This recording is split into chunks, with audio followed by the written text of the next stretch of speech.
किसी भी सेना को सबसे ज्यादा शक्तिशाली बनाती है उसकी मारक क्षमता, चाहे वो रक्षा के लिए बनाए गए हथियार हों, इमारतों को गिराने में सक्षम गोला बारूद हो, या परमाणु हथियार हो जो पूरे के पूरे शहरों या शायद पूरे देश तक को नक्शे से मिटा सकते हैं। तो आइए आज मेरे साथ देखिए सेनाओं द्वारा इस्तेमाल किए जाने वाले कुछ सबसे शक्तिशाली हथियारों को काम करते हुए। आइए शुरू करते हैं।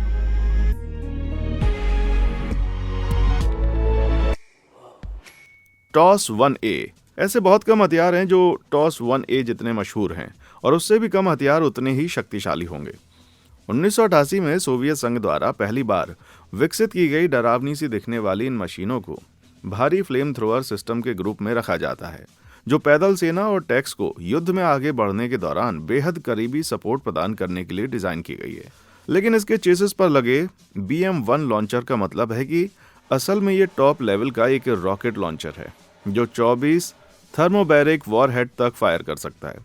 एरोसोल बम या भयावह रूप से वैक्यूम बम भी कहे जाने वाले इन थर्मोबैरिक हथियारों में दो चार्ज होते हैं। पहला चार्ज ईंधन के एक कंटेनर को विस्फोटित करता है जिससे एक बादल उत्पन्न होता है, और फिर दूसरा चार्ज उस बादल में आग लगाता है जिससे आग का एक बड़ा सा गोला उत्पन्न होता है और धरती को हिलाकर रख देने वाली शॉक वेव के साथ एक वैक्यूम पैदा होता है जो आसपास की सारी ऑक्सीजन खींच लेता है। सुनने में अगर ये पागलपन जैसा लगता है तो इसे लाइव देखने के बारे में तो फिर क्या ही कहें।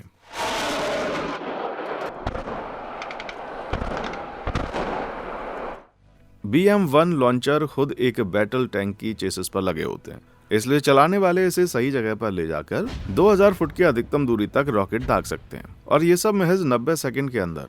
ये इतना तेज है कि डर लगता है। सोचिए कितना डरावना होगा अगर एक साथ 20 टॉस 1A क्षितिज पर गोले दागने के लिए तैयार खड़े हो जाएं। यूरेन 9। साइंस फिक्शन मूवीज में वॉर मशीन्स की बात तो छोड़िए, रोबोट आज की लड़ाई के मैदान में मोर्चा संभाल रहे हैं। 2016 में रशियन आर्मी ने अल्टीमेट मानव रहित टैंक यूरेन 9 का अनावरण किया। ये रोबोट लगभग 17 फुट लंबा और 8 फुट ऊंचा है, जिसका वजन है 11 टन, जो लगभग 6 कारों के बराबर है। इस टैंक को केवल एक अकेले आदमी द्वारा मैनुअल मोड में कंट्रोल किया जा सकता है, और वो भी टैंक के अंदर नहीं होता। वो शख्स इस दैत्याकार मशीन को 1.8 मील दूर से कंट्रोल कर सकता है, जिसका मतलब ये टैंक उन जगहों पर भी जा सकता है जहां इंसान सोच भी नहीं सकते। भले ही इसे फुर्तीला होने के लिए डिजाइन किया गया है, लेकिन इनका साइज इनकी स्पीड पर असर डालता है, जिससे 22 मील प्रति घंटे की रफ्तार भी नहीं पकड़ पाता, जो 50 टन के किसी आम टैंक की रफ्तार का मुश्किल से आधा है। लेकिन रफ्तार की ये कमी इसके दमखम से पूरी हो जाती है। दोनों तरफ लगे हुए दो anti tank guided missile launcher के साथ ये टैंक 3.7 मील दूर से भी टारगेट को मार गिरा सकता है और 31 इंच मोटे आर्मर को भेज सकता है। इसमें कम ऊंचाई पर उड़ान भरने वाले हवाई टारगेट्स के लिए 30 मिलीमीटर 2A-72 ऑटोमेटिक तोप, जमीनी टारगेट्स के लिए 7.62 मिलीमीटर को एक्सियल मशीन गन और ट्रेट के दोनों तरफ यानी 6 रॉकेट प्रोपेल्ड फ्लेम थ्रोअर भी लगे हुए हैं। यानी असल में यह हथियारों का एक पूरा का पूरा रिमोट कंट्रोल्ड भंडार है। क्या टैंक पहले से कम खतरनाक थे जो फिर ये बला बना दी भाई। Spike LR2। चूंकि टैंक इतने खतरनाक होते हैं तो जाहिर है कि उन्हें नष्ट करने के लिए भी उतने ही खतरनाक हथियारों की जरूरत पड़ती होगी। आइए आपको मिलवाते हैं स्पाइक LR2 से, जो है राफेल एडवांस डिफेंस सिस्टम द्वारा खासकर इन्फेंट्री अभियानों के लिए तैयार किया गया एक anti tank guided missile system. LR2 spike series की 5वीं पीढ़ी है, जिसके ग्राउंड लॉन्चर का वजन मात्र 26.5 पाउंड होता है, जिसके चलते सैनिक लॉन्चर के साथ साथ इसकी 28 पाउंड वजन की 2 मिसाइलें उठाकर आराम से चल सकते हैं। हर एक मिसाइल 4 वॉरहेड तक ले जा सकती है, जिन्हें कोई GPS जैमर भी नुकसान नहीं पहुंचा सकता, जो कम्युनिकेशन सिग्नल में अड़चन डालने वाली हाई हार्वर्ड रेडियो फ्रीक्वेंसी होती है। कहा जाता है कि स्पाइक को निशाने पर दाग कर भूल जाओ, जिसकी मदद से सैनिक 3.4 मील दूर तक स्थित किसी टैंक पर सटीक निशाना लगा सकते हैं। ये वैसा ही है जैसे किलिमंजारो के नीचे खड़े होकर उसकी चोटी से थोड़ा ही नीचे स्थित किसी निशाने पर मार करना। लेकिन ज्यादातर सैनिक इसे किसी पहाड़ की चोटी पर नहीं बल्कि दुश्मनों के टैंक पे दागते हैं, क्योंकि इस मिसाइल की टेक्नोलॉजी सीधे सीधे नजर न आने वाली चीजों को भी अपना सटीक निशाना बना सकती है, जैसे कि ये कम शानदार रहा हो। यह हथियार इतना कामयाब रहा कि आज से 34 से ज्यादा देशों को ऐसे कुल 3000 सिस्टम बेचे जा चुके हैं। जब मैदान में इतने सारे स्पाइक्स मौजूद हों तो वाकई छिपने के लिए कोई जगह नहीं बचती मेरे भाई। BM-30 स्मियर्च।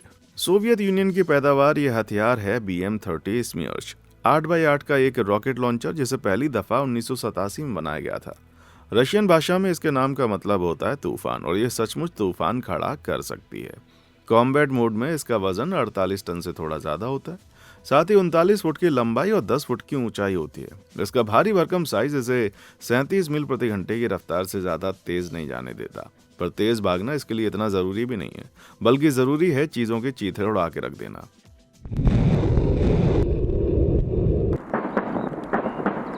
इसके लॉन्चर सिस्टम में एक साथ 12 रॉकेट्स के लिए जगह होती है, और ये 12 के 12 रॉकेट महज 38 सेकंड में दागे जा सकते हैं।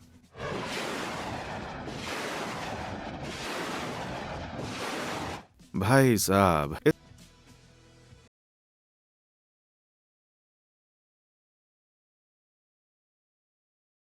इसे खुद को बचाने के लिए आर्मर की जरूरत भी नहीं पड़ती। पूरे 12 रॉकेट्स को लॉन्चर में रीलोड करने में 20 मिनट का समय लगता है, जो मल्टीपल रॉकेट लॉन्च सिस्टम के लिए आम बात है। खासकर ये देखते हुए कि हर एक रॉकेट का वजन 1760 पाउंड होता है। ये हुआ ना वाकई तूफान मचा कर रख देने वाला कोई हथियार।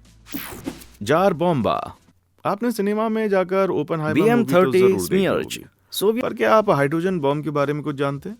ये एक ऐसा बॉम्ब है जो न्यूक्लियर फ्यूजन कही जाने वाली एक प्रक्रिया में हाइड्रोजन के दो अणुओं को आपस में मिलाकर हीलियम पैदा करके फटता है। इससे एक चेन रिएक्शन शुरू होता है, जिसमें जबरदस्त तादाद में ऊर्जा पैदा होती है, जिससे यह धमाका बहुत ही ज्यादा शक्तिशाली हो जाता है। हाइड्रोजन बमों का बादशाह है सोवियत की पैदावार RDS-220 या ईवान या द जार बॉम्बा, जिसे सोवियत यूनियन द्वारा 30 अक्टूबर 1961 को आर्कटिक सर्कल में स्थित मित्यूशिका बे न्यूक्लियर टेस्टिंग रेंज में दागा गया था। दैत्य जैसे इस बॉम्ब का वजन था 30 टन और इसकी लंबाई 26 फुट और चौड़ाई 7 फुट थी। लेकिन बता दें, इसके साइज से इसके धमाके का अंदाजा लगाने की गलती मत करना। 30,000 फुट की ऊंचाई से गिराए जाते वक्त इसे एक पैराशूट में बांधकर फेंका गया, ताकि ये धीरे धीरे नीचे आ जाए और बम गिराने वाले प्लेन को धमाके की रेंज से बाहर निकलने का मौका मिल जाए। जब यह बॉम्ब फटा तो धमाके की लपटें 6 मील चौड़ी थी, जो पूरे के पूरे सैन फ्रांसिस्को शहर को निकल सकती थी। मात्र 10 मिनट में धमाके से उठने वाला मशरूम जैसा बादल 42 मील की ऊंचाई तक पहुंच गया और धमाके की कुल उपज थी 50 मेगाटन।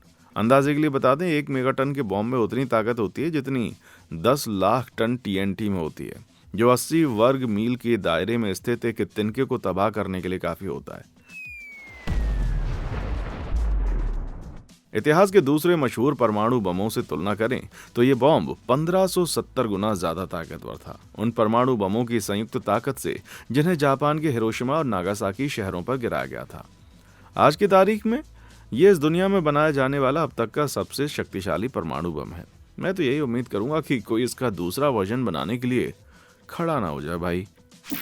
फ्लैज CIWS, तमाम हथियारों के बावजूद दुनिया की हर सेना के पास रक्षा का एक अंतिम उपाय जरूर होता है, और फ्लैज क्लोजन CIWS वेपन सिस्टम से ज्यादा भयानक उपाय शायद कोई नहीं हो सकता। रक्षा के लिए यूज किए जाने वाले इस रडार गाइडेड हथियार का इस्तेमाल ज्यादातर नौसैनिक पोतों को उन हवाई हमलों, मिसाइलों और दुश्मन नौसेना से बचाने के लिए किया जाता है, जिन्हें दूसरा कोई उपाय नहीं रोक पाया। इसमें 20 mm की एक न्यूमेटिक गैटलिन गन होती है, जो घूमने वाले एक इलेक्ट्रॉनिक बेस से जुड़ी होती है। लेकिन ये वो पुराने जमाने वाली गैटलिन गन नहीं है, बल्कि ये तो हर मिनट 4,500 गोलियां तक दाग सकती है, यानी इतनी तेजी से कि इसे देख पाना भी मुश्किल होता है।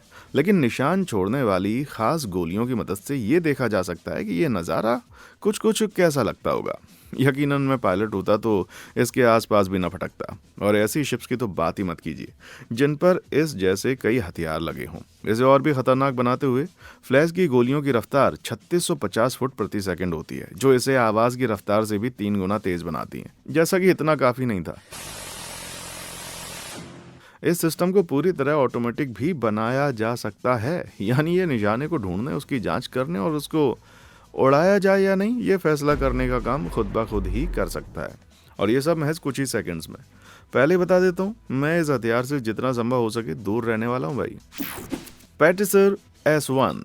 रशिया पर वापस आते हुए अब हम देखेंगे एक दूसरा मिसाइल डिफेंस सिस्टम, जिसका नाम है पैटिसर S1। एक ट्रक के पीछे फिट की गई इस एंटी एयरक्राफ्ट गन मिसाइल को केबीपी इंस्ट्रूमेंट डिजाइन ब्यूरो द्वारा 1989 में विकसित किया गया था और ये 2003 में पूरी तरह से बनकर तैयार हुई। इस सिस्टम में 57E6 एंटी एयरक्राफ्ट मिसाइल और 30 mm की तोप लगी हुई है जो एक साथ 4 टारगेट्स पर निशाना साध सकती है।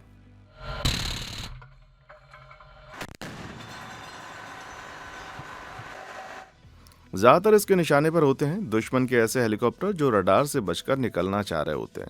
अपने सॉलिड स्टेट रडार और गर्मी से तस्वीर बनाने वाले सेंसर का इस्तेमाल करते हुए ये सिस्टम एक बार में 20 निशानों को ट्रैक कर सकता है, वो भी 22.5 मील की दूरी तक।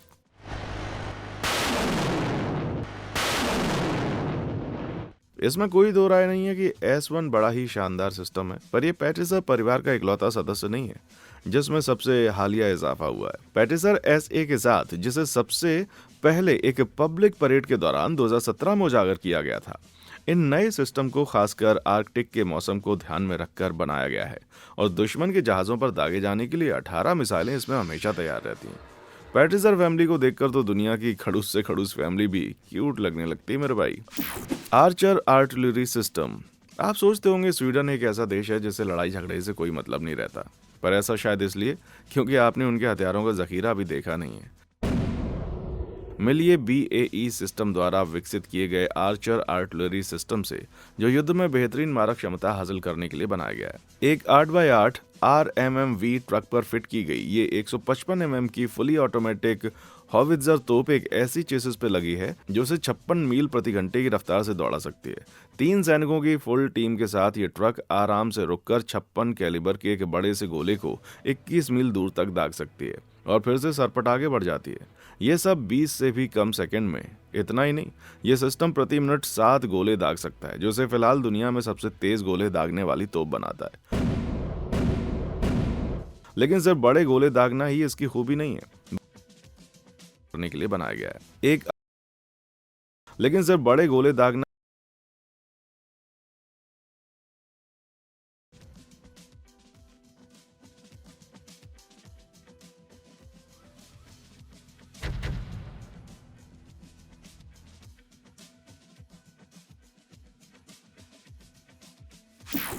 RS-28 सरमत। हर गुजरता दिन ऐसा महसूस होता है जैसे दुनिया का अंत और करीब आता जा रहा है। 2021 में RS-28 सरमत मिसाइल के अनावरण के साथ कयामत शायद अब बस एक कोने में खड़ी है।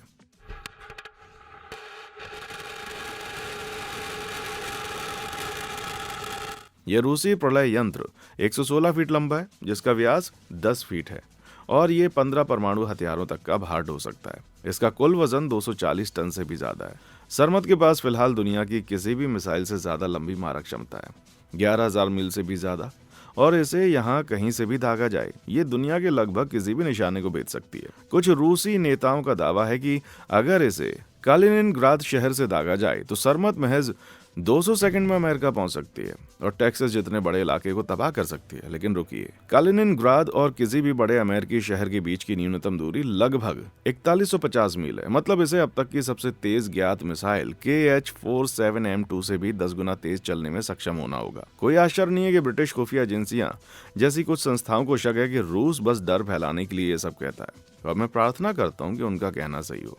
इस खतरनाक प्रतिद्वंदी को सेटन 2 भी कहा जाता है। यह नाम तो बिल्कुल डरावना नहीं है ना। इस मिसाइल ने अपना पहला परीक्षण उड़ान 2022 में पूरा किया था और 2023 में ये युद्ध सेवा में शामिल हो गई थी भाई। प्रोफेंस M134 मिनीगन। अगर अमेरिका वाले कोई एक चीज बनाने में बड़े माहिर हैं तो वो है कमाल की बंदूकें, जिसकी एक बेहतरीन नमूना है प्रोफेंस M134 मिनीगन, जिसके ओरिजिनल वर्जन M134 को 1960 में तैयार किया गया था। ये बैड बॉय एक ऑटोमेटिक रोटरी तोप है, यानी इसमें घूमने वाली कई नलियां होती हैं जिनसे ये लगातार गोलियां दाग सकती है। लेकिन इनके नाम के झांसे में मत आइएगा, क्योंकि ये मिनीगन कुछ भी हो पर मिनी तो नहीं है। इसमें 6 नलियां होती हैं जिनकी लंबाई 31.6 इंच होती है। वैसे तो ये गैटलिंग गन पुरानी डिजाइन पर बेस्ड है, जिसमें एक हैंड क्रैंक होता था, लेकिन डिजाइनरों ने उस क्रैंक को एक इलेक्ट्रिक मोटर से बदल दिया, जिससे वाकई 21वीं सदी का एक हथियार बन गया। जब इसे एक क्रू द्वारा चलाया जाता है तो इसका वजन लगभग 66 पाउंड होता है, जो इसे कहीं फिक्स करके चलाने पर 56.9 पाउंड हो जाता है। ये गन प्रति मिनट 3000 गोलियां दाग सकती है, यानी 50 गोलियां प्रति सेकंड। अंदाजे के लिए बता दें कि एक स्टैंडर्ड कॉम्बैट राइफल प्रति सेकंड केवल 13 गोलियां दाग सकती है, वो भी ऑटोमेटिक मोड में। प्रिसीजन रिमोट्स ने इस हथियार को और भी मॉडर्न बनाने में एक कदम आगे बढ़ाते हुए इसे फुली ऑटोमेटिक बना दिया है, जिससे ये पूरी तरह से रिमोट कंट्रोल से निशाना साध कर गोली दाग सकती है। क्या दमदार असला है भाई। Metal storm. अब तक हमने ऐसे हथियार देखे हैं जो 1 मिनट में हजारों राउंड फायर कर सकते हैं, लेकिन क्या होगा अगर कोई हथियार 1 मिनट में 10 लाख से ज्यादा राउंड फायर कर सके? तो मिलिए मेटल स्टॉर्म टेक्निक से। सबसे पहले 1997 में पेश की गई इस कंपनी ने 36 बैरल वाली एक गन विकसित की।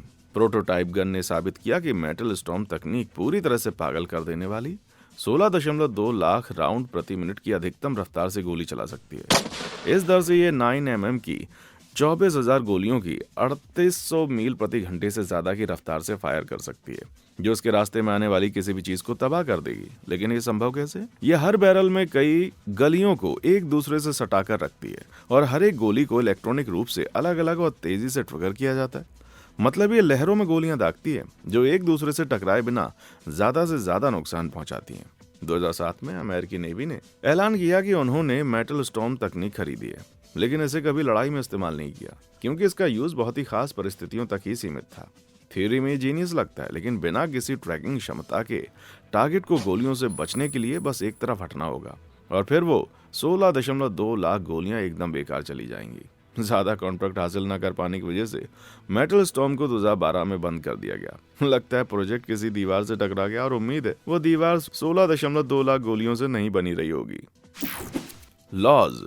फिल्मों में लेजर हथियार पूरी तरह से साइंस फिक्शन जैसे लगते हैं, पर क्या आप जानते हैं कि असल में इनका इस्तेमाल अभी इस वक्त असल दुनिया की लड़ाइयों में किया जा रहा है? फिल्मों से उलट लेजर किसी निशाने से टकराने पर उसके चिथड़े नहीं उड़ाती, बल्कि वो बहुत ही भीषण गर्मी वाली किरण डालती है, जिसे एक खतरनाक हथियार के तौर पर इस्तेमाल किया जा सकता है। दिसंबर 2014 में ANSEQ-3 लेजर वेपन सिस्टम को अमेरिकी नेवी ने USS पॉन्सी जहाज पर लगाया, जो पहला ऐसा जहाज बना जिसमें हथियार के तौर पर एक हाई पावर लेजर का इस्तेमाल किया गया। 33 किलोवाट का लेजर वेपन सिस्टम, जिसे लॉज भी कहा जाता है, उसने स्पीड बोट्स पर लगे छोटे रॉकेट्स वॉरहेड्स को लेजर से निकलने वाली कॉन्सेंट्रेटेड इंफ्रारेड बीम के जरिए आसानी से नष्ट कर दिया।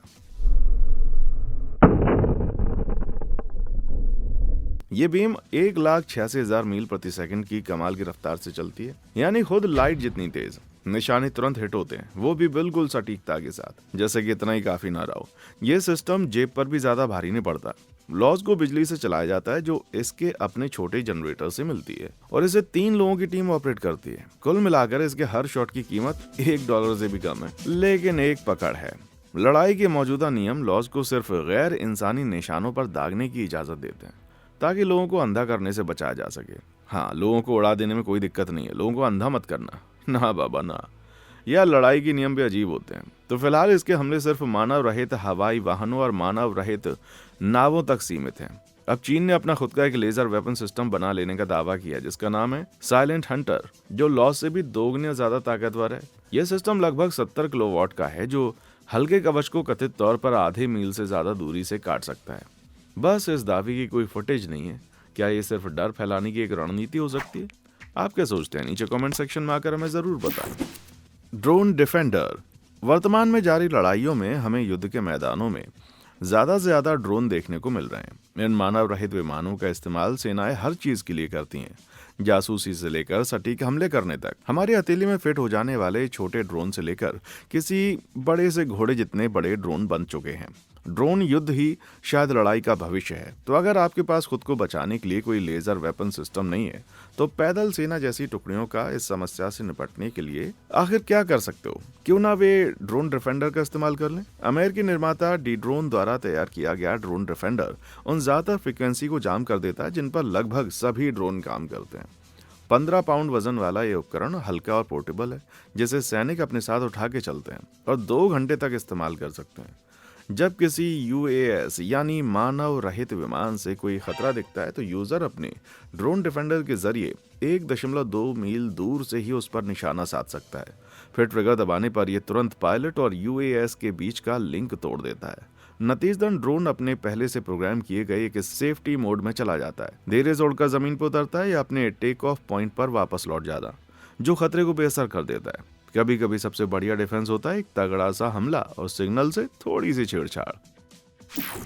MOAB 2003 में इराक युद्ध शुरू हुआ और अमेरिका अपनी लड़ाई के लिए नए नए हथियार विकसित कर रहा था। ऐसा एक हथियार था GPS गाइडेड म्यूनिशन MOAB, जो massive ordnance air blast weapon का शॉर्ट फॉर्म है, जिसे दुश्मन की बड़ी सेनाओं से निपटने या बंकरों को तबाह करने के लिए डिजाइन किया गया था। हालांकि 2017 के अफगानिस्तान युद्ध तक इसने लड़ाई नहीं देखी, जहां ये जल्दी ही मदर ऑफ ऑल बॉम्ब्स या सारे बमों की माता के नाम से मशहूर हो गया।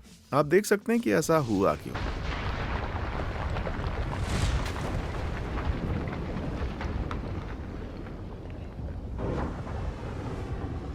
यह बम एक दानव है जो 30 फुट लंबा और वजन में लगभग 11 टन का है। इसके अंदर 18,700 पाउंड H6 विस्फोटक भरा होता है। MOAB में अमेरिकी शस्त्रागार के गैर परमाणु हथियारों में सबसे ज्यादा विस्फोटक होता है।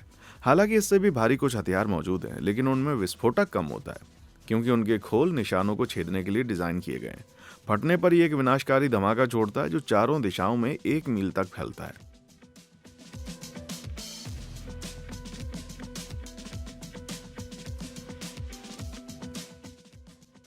इसका कुछ श्रेय इसकी एल्यूमिनियम की पतली खोल को जाता है, जो विस्फोटक बल को और भी बढ़ा देती है। लेकिन MOAB का असर नजर आने वाली तबाही से परे जाता है। इसका विस्मयकारी आकार और मशरूम बदल वाला धमाका जानबूझकर शौक और डर पैदा करने के लिए बनाया गया है, जो दुश्मन के मनोबल को आसानी से चकनाचूर कर सकता है।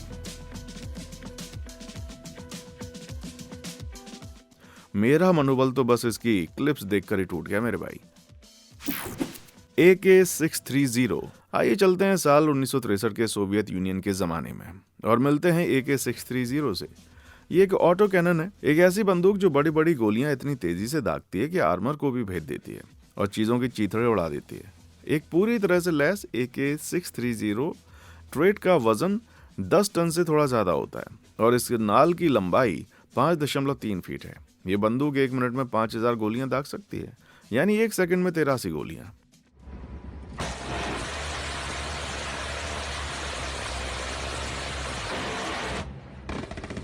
इन बंदूकों को एक सेल्फ डिफेंस सिस्टम के जरिए कंट्रोल किया जाता है, जिसका नाम है A213 विम्पेल A। इस सिस्टम में बंदूक, रडार, ऑप्टिकल और टीवी कंट्रोल सिस्टम शामिल है और ये सब ऑटोमेटिक तरीके से काम करते हैं, बिना किसी इंसानी निगरानी के।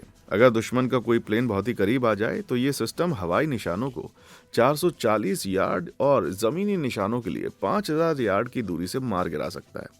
पहली AK-630 की कामयाबी के बाद 1979 में अपग्रेड करके AK-630M को तैयार किया गया और फिर 1983 में दूसरी अपग्रेड के साथ आई AK-630M1-2 ड्यूएट। अगर आपको लग रहा था कि ओरिजिनल AK काफी भारी थी, तो बता दें कि पूरी तरह से लैस होने पर इसका वजन 13 टन से थोड़ा ज्यादा हो जाता है, जो 30 ग्रैंड पियानो के वजन के लगभग बराबर है।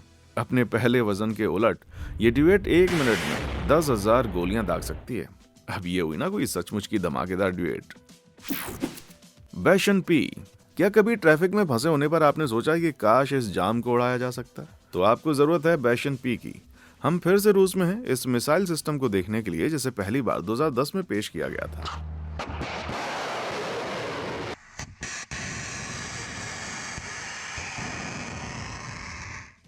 पश्चिम में इसे स्टूज के नाम से जाना जाता है, लेकिन रूस में बैशन के पी का मतलब होता है प्रेवोजनीय, यानी मोबाइल का ट्रांसपोर्टेबल। बैशन का वजन है 45 टन, लंबाई 42 फुट और ऊंचाई 11.8 फुट। इन्हें रूस की विशाल तटरेखा की रक्षा के लिए बनाया गया था और ये 2 P-800 onyx anti ship cruise missile लेकर चलते हैं और हर एक मिसाइल 28 फुट से ज्यादा लंबी है और 3.5 टन वजनी है।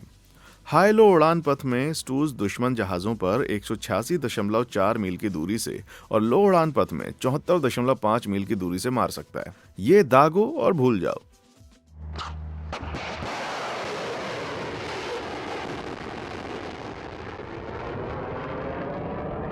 इस टाइप की मिसाइल है जिसे लॉन्च के बाद किसी निगरानी की जरूरत नहीं होती। यह सिस्टम उड़ान की शुरुआत में सैटेलाइट गाइडेंस पर निर्भर करता है और निशाने के करीब पहुंचने पर एक्टिव रडार गाइडेंस पर स्विच कर जाता है। और हाई एक्सप्लोजिव या सेमी आर्मर पियर्सिंग वॉरहेड से दुश्मन पर मार कर सकता है, जो 550 पाउंड तक का हो सकता है। मुझे तो ये सिस्टम लेना पड़ेगा भाई, ताकि मेरा शावर में फिर कभी जाम में ना फंस जाऊं। S-400 Triumph. सन 2017 में तुर्की ने रूस से एक एंटी मिसाइल सिस्टम खरीदने के लिए कुल $2.5 बिलियन उड़ा दिए। पर कौन सा हथियार आखिर इतना महंगा हो सकता है बताओ? वो कोई और नहीं बल्कि S-400 Triumph air defence system है, जिसे पहली बार 2007 में फर्स्ट एयर डिफेंस कोर के लिए पेश किया गया था। ये ताकतवर मशीन S-300 का बेहतर वर्जन है, जो पहली बार 1978 में लॉन्च हुआ था। ट्रायम्फ एक जबरदस्त अपग्रेड है, जिसे मल्टीपर्पज सिस्टम में रडार डिटेक्टर है, जो स्टेल्थ लड़ाकू प्लेन्स को ट्रैक करके रोक सकते हैं। और सबसे अहम है इसकी मिसाइलें, जो दुश्मन के प्लेन्स को मार गिराती हैं। इसमें 4 तरह की इंटरसेप्टर मिसाइल लगाई जा सकती हैं, जिनमें हर एक अलग अलग दूरी तक मार करती है, 240 मील से लेकर महज 25 मील तक। इसका सबसे भरोसेमंद हथियार है 48N6 मिसाइल, जिसमें 315 पाउंड का विस्फोटक वॉरहेड होता है। ये मिसाइल 155 मील दूर तक के जहाज को मार गिरा सकती है और 37 मील के दायरे में आने वाली किसी भी बैलिस्टिक मिसाइल को रोक सकती है। लेकिन अगर S-400 आपको ज्यादा भयानक नहीं लगा, तो पेश है इसका नया वर्जन S-500, जिसे 2021 में शुरू किया गया।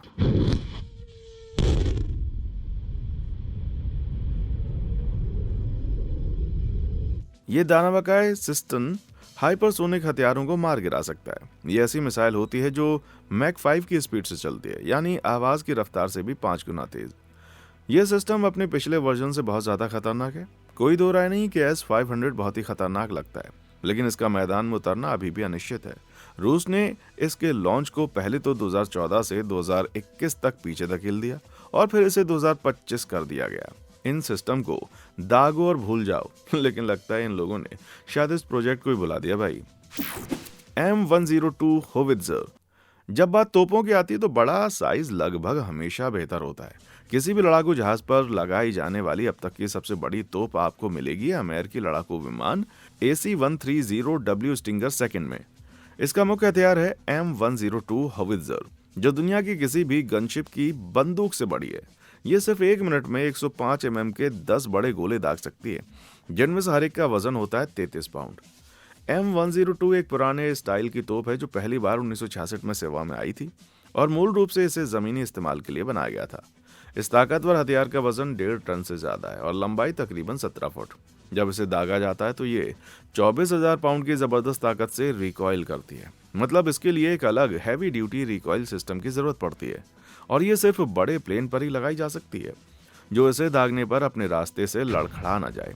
खुशकिस्मती से स्टिंगर एक ट्रांसपोर्ट के मामले में एक दानव है, जिसकी लंबाई 97 फुट, पंखों का फैलाव 132 फुट और वजन 1,55,000 पाउंड है, जिससे M102 को अपने बड़े गोले दागने के लिए काफी जगह मिल जाती है।